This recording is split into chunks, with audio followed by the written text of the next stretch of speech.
I think the Rolex Sydney to Hobart race is just an impossibly difficult race to win. Line honours or handicap, it's just very hard. There's this irrational passion that keeps coming back. You get Southerlies all around the world, but here they just come through with such speed. It's dangerous, but if you haven't done a Hobart, there's something that you really got to do.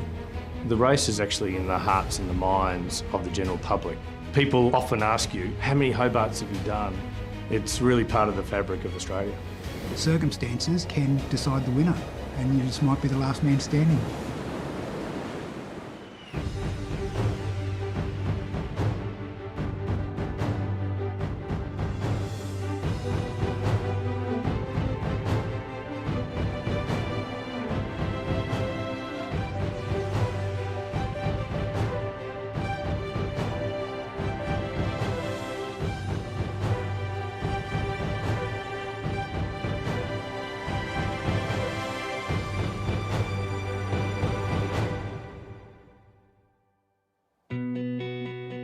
Until 2020, when the pandemic forced the cancellation of the Rolex Sydney Hobart Yacht Race just 6 days before it was due to begin, Sydney-siders had flocked to the harbour's foreshores to watch the start of the event on each and every December the 26th in its 75-year history.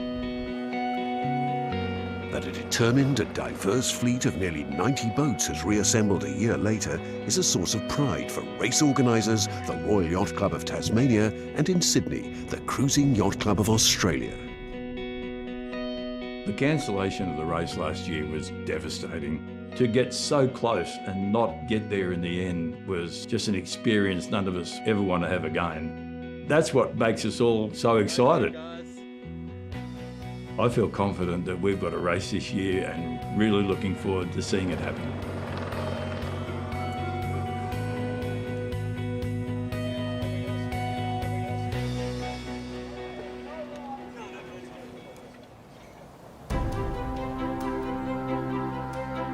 For some Australian sailors, winning the Rolex Sydney Hobart Yacht Race is a lifelong passion, bordering on obsession.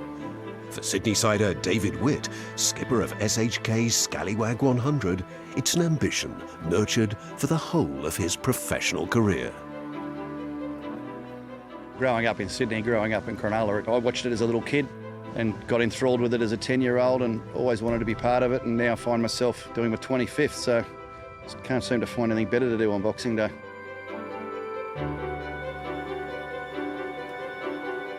As a skipper, line honours glory has so far eluded him, and the fact that the 5-strong Super Maxi lineup battling for line honours in 2019 has this year been reduced to 3 doesn't necessarily improve his crew's chances.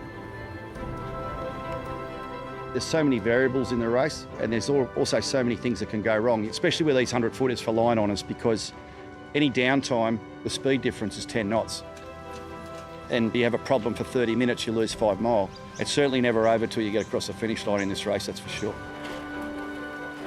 What would it mean to me to win this race? Sort of a goal I set myself as a 10-year-old, and I'm 50. So I think what it would mean, it'd just be a huge relief. Complicating the picture for Witt and rivals Christian Beck on Law Connect and Mark Bradford on Blackjack is the prediction of a strong and potentially damaging first night southerly, likely to accentuate the characteristics of each of their boats. They're actually very different, right? You've got us, big heavy boat with lots of riding moment, huge sails.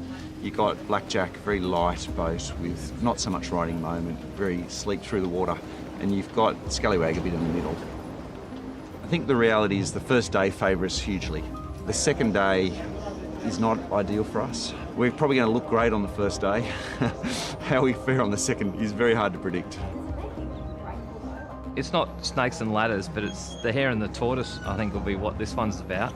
And not saying that our boat's a slow boat by any means, but there'll be a lead established on the first day, and it'll be about running that lead down.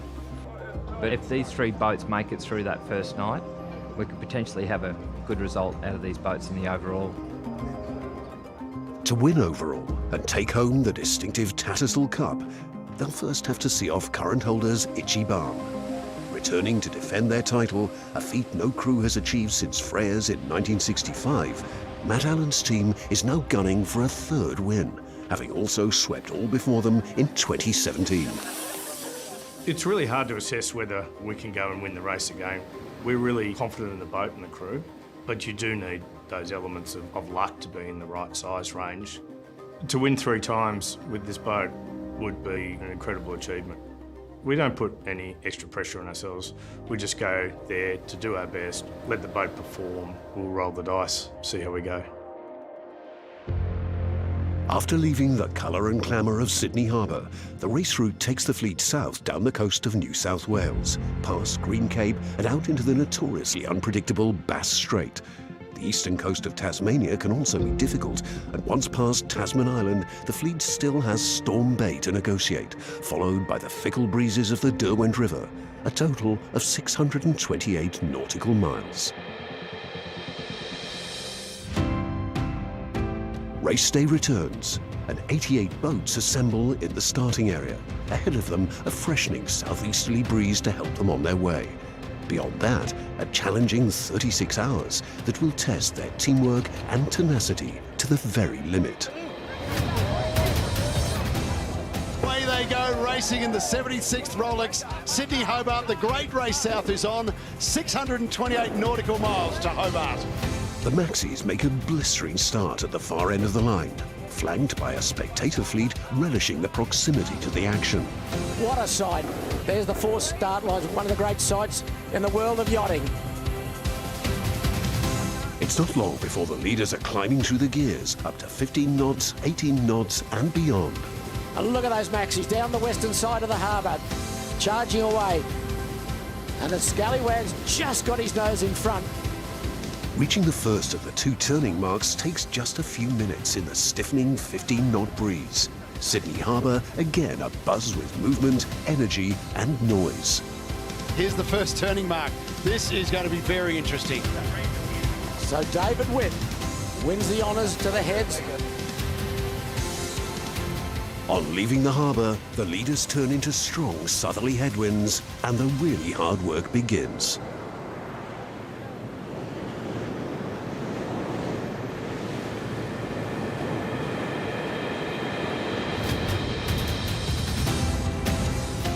Just at the first turning mark, that's Celestial. Sam Haynes, he's been 3rd in this race. Itchy Barn pulling off a very tricky manoeuvre. This could go all the way to the finish line. Oh, here's some drama. Something's happened to Scallywag. They've blown their headsail or their forestay out. Problems with their J2 tack fitting see David Witt's crew slow dramatically. Forced to bear away to address the issue, they hand back their hard-won advantage and Law Connect takes the lead. The rest of the fleet exit unscathed, their hopes and aspirations so far intact. Among them, previous winners and potential winners, and many entries for whom a safe arrival in Hobart will perhaps be the greatest prize of all.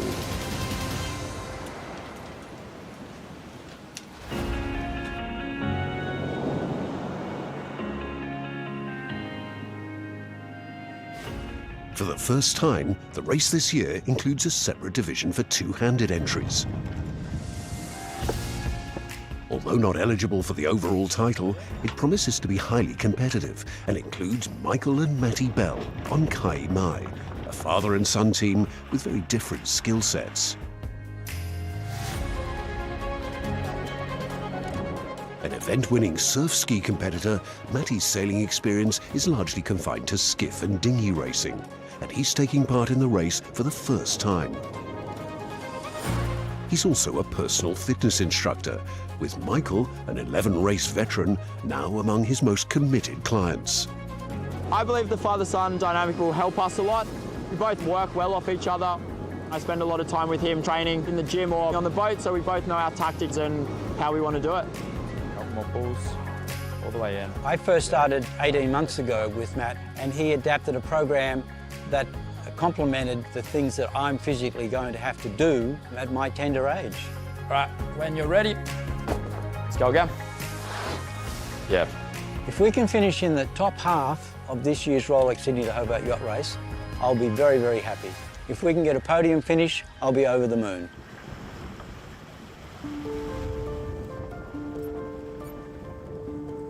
There's also a range of experience on another two-handed entry, Disco Trooper Contender Sailcloth, where Jan Clog Scholten has completed 18 Sydney Hobart races to Jules Hall's 4. But should anything go wrong for the two former laser sailors, they know they can rely on each other. We've had some big challenges actually. We've broken things on the warm-up races. We've had things go wrong, really worryingly wrong. Yet when those things have happened, it's how we've come together as a team. I'm going to be satisfied if we make it there and we've done everything the best we can. I'll be disappointed if we fall short of something that we've practiced for or our experience could cover. We often talk in the two-handed fleet that our main competition is fatigue. It's going to be very, very physical sailing out there. Big waves, heavy winds. It's how we can continue to perform in those adverse conditions. Where's it won and lost? Probably before the start line. It's that preparation, planning. Are you ready for it? It's a question being asked throughout the fleet, not least on the 3 Super Maxis plunging south in potentially boat-breaking seas.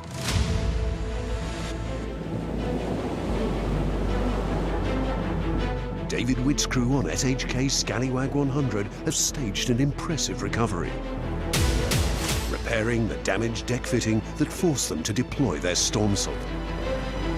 Ahead of them, the team on Law Connect prepare to hunker down and power down to preserve both their boat and their narrow lead.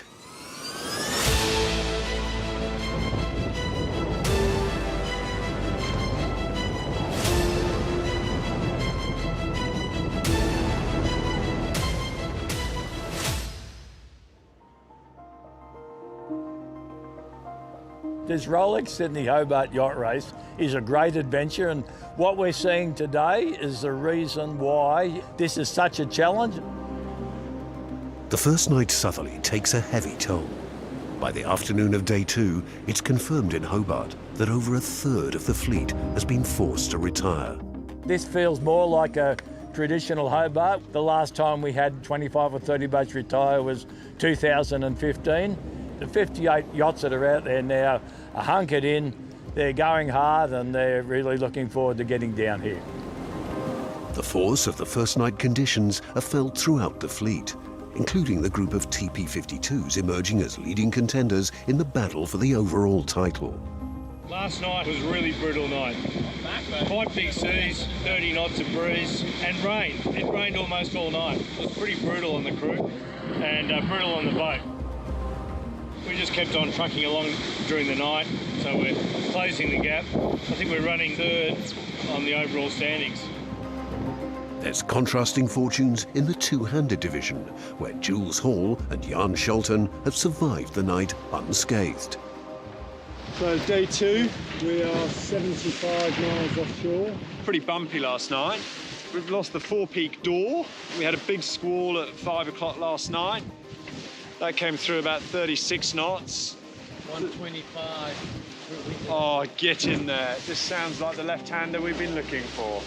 We are on fire.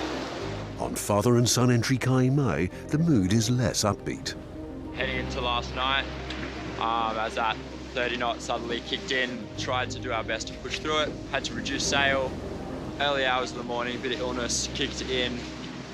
Spent a bit of time thinking about it and then made the decision to pull the pin.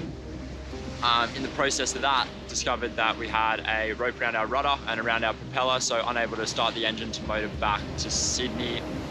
All in all, a very eventful night. 30 boats are now heading back to Sydney or sanctuary elsewhere. On SHK Scallywag, David Witt's men are hunting down the 2 boats disputing the lead in front of them. The going's good, but who can make best use of the lighter conditions further south? Law Connect struggles on reaching the ridge of high pressure off the east coast of Tasmania. As winds decrease, Blackjack asserts its light air's supremacy, and Mark Bradford's crew take the initiative in what proves a trying night for their opponents. We had a tough night on the Law Connect last night. We sailed on a bit of a light patch first, or one of the boats was able to get round us, and that's where the other boats are really, really good. When they're doing 8 knots, we're doing 4 or something like that. We think we've still got a chance, just got to battle on. Assisted by the incoming southeasterly, Blackjack tries to press home the advantage. Only for Christian Beck's crew to reel them back in. The distance between them rarely more than a few nautical miles. It's not till later in the day that Blackjack builds a significant lead. First to reach the turning mark at Tasman Island after playing the wind shifts in search of the elusive breeze. Relentless in their pursuit, David Witt's crew claw their way back into contention for second place as the Super Maxis contest the final rounds of a heavyweight contest which, as predicted, has well and truly gone the distance.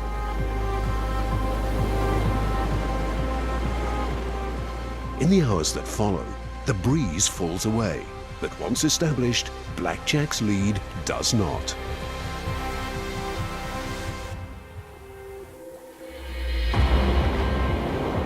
In barely a breath of wind, they complete the 11 miles up the Derwent River to cross the line at 1:37 in the morning after 2 days, 12 hours and 37 minutes of ocean racing. After several near misses, it's line honours victory at last for owner Peter Harburg and skipper Mark Bradford, the culmination of a project 14 years in the making. This team's been together since 2008, and the last 5 years we've had this boat and we've really modified the boat and pushed for a win here, and we've come up short a couple of times, but yeah, it just feels amazing to win. Tasmania has been synonymous with boats and boat building for well over 150 years. At the Wooden Boat Centre at Franklin in the Huon Valley, not far from Hobart, they use the tools and techniques for which the state was once renowned, schooling students of all ages in the art and joy of building boats from wood. When I first started, I love the idea of building out of wood. Us chairs and tables, they're kind of practical, but a boat is really practical, really gorgeous. It's just so many things roll into one. The idea of the school is to give people the skills to build or at least feel confident in repairing their own boats. It's a lot of work building a boat, and in 1 year we can't fully achieve everything that a boat builder needs to know, but we try and give them the basic fundamental tools so they can get started. In the early years of the Sydney to Hobart race, nearly all entries were made from wood. Although slower, they were also stronger and well equipped to withstand the kind of conditions characterizing this year's event. In a wooden boat, everything moves and there's no straight lines. So when you go into heavy weather, it's possibly the boat is more resilient than something made of new materials that are fast, but also fragile. They're amazing vessels, but timber boats, they're a testament to the boat builders and the shipwrights and the materials back in the day. They were meant to last.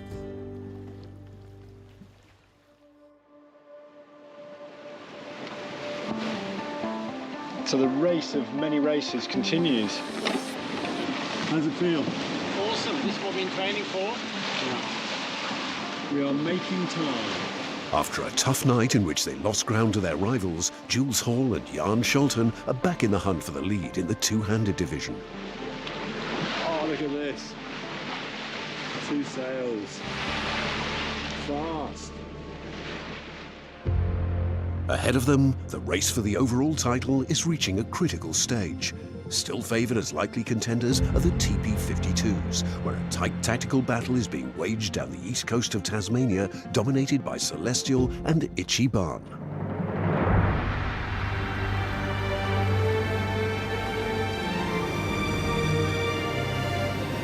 This is Will Oxley, navigator of Itchy Barn.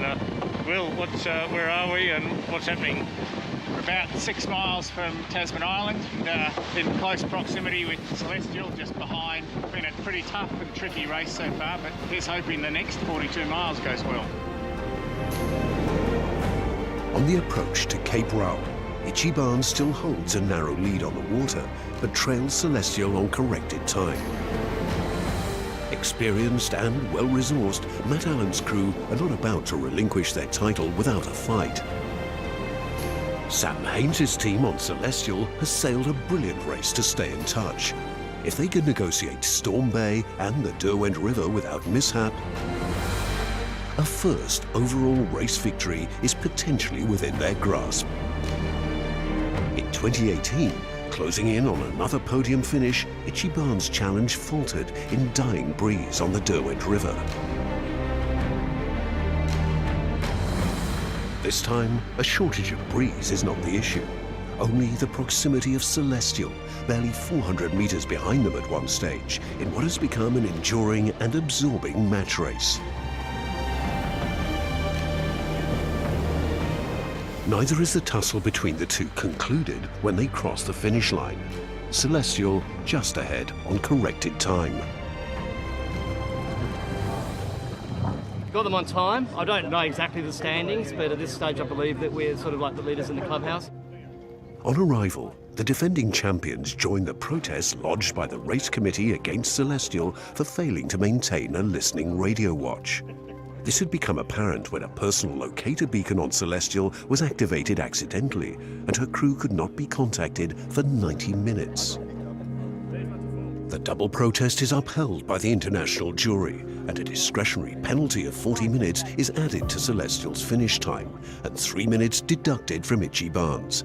The net effect is to promote the title holder at the expense of the challengers.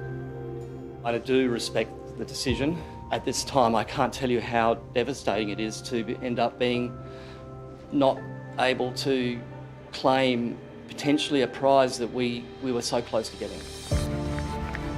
Few of the boats arriving at Constitution Dock to a warm welcome in the meantime pose any threat to Ichiban's position as provisional leader.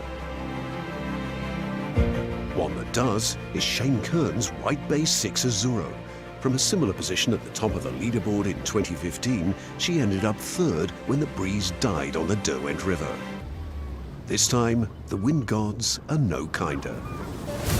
And after another spirited challenge, they finish fourth behind Simon Kurtz's redoubtable Love and War.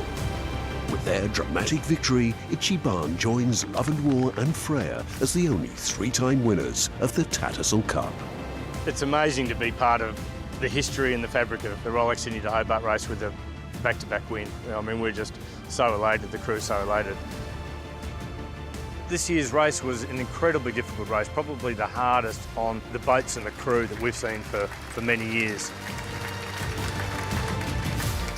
Also among the prize winners for their overall victory in the inaugural two-handed division are Jules Hall and Jan Scholten. For them, and for their fellow competitors, the 2021 Rolex Sydney Hobart Yacht Race will live long in the memory. Next time, we head to San Francisco and Sydney for the SailGP's season finale.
New Bethesda is like the spiritual home of free thinkers. It's a sort of vast landscape that's almost biblical in magnitude. The harshness of it makes you a much more thoughtful and spiritual person. It It's almost an oasis for people who are innovative in their thinking. Because to survive on such a land means you have to be stronger. You have to look for answers in non-traditional ways. This seems to be a place that is a magnet for people who want to express themselves and makes it a visually interesting place to be as a photographer. To my friends in America, if they wanted to find an area that was quirky, warm, creative, and in the middle of a fantastic land, I would say come to New Bethesda, because that's where they would find it all together in one small, wonderful place.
March 23, 1775. A famous call for American independence from Britain. Patrick Henry tells the Virginia Provincial Convention, "Give me liberty or give me death." The American Revolution begins just weeks later. 1933. Germany's parliament, the Reichstag, effectively gives dictatorial powers to Adolf Hitler. More than a dozen years later, Hitler's rule ends in the wake of World War II and the Holocaust. 1983. President Ronald Reagan proposes developing technology to intercept nuclear missiles, a plan that critics dub Star Wars.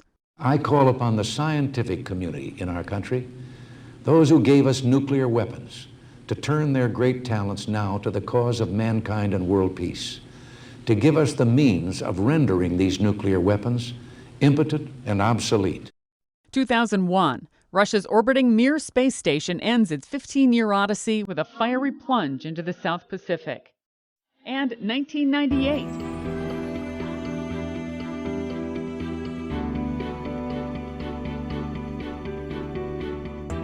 The disaster epic Titanic wins 11 Oscars, tying the record for the most Academy Award wins. The other films that share that honor, Ben-Hur and The Lord of the Rings, The Return of the King. Today in History, March 23rd. Sandy Kozel, The Associated Press.